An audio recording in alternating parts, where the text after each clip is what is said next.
காவிரி மேலாண்மை வாரியத்தை அமைக்க வேண்டும் உள்ளிட்ட கோரிக்கைகளை வலியுறுத்தி டெல்லி ஜந்தர் மந்தரில் கண்டன ஆர்ப்பாட்டம் நடைபெற்றது.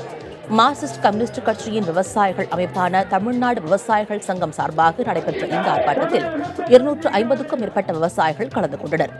காவிரி விவகாரத்தில் ஒருதலைபட்சமாக மத்திய அரசு நடந்து கொள்வதாக கூறி கண்டன முழக்கங்கள் எழுப்பப்பட்டன.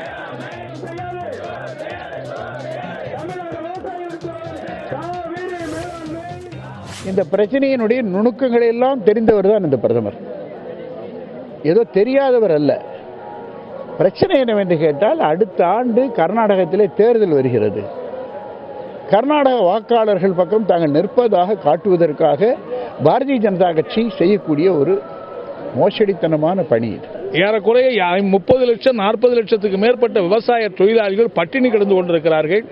10 லட்சம் விவசாயிகள் வாழ வழி இல்லாமல் தவித்துக் கொண்டிருக்கிறார்கள். எங்களுடைய குறைகளை பிரதமர் காது கொடுத்து கேட்பார் என்று நாங்கள் வந்தோம்.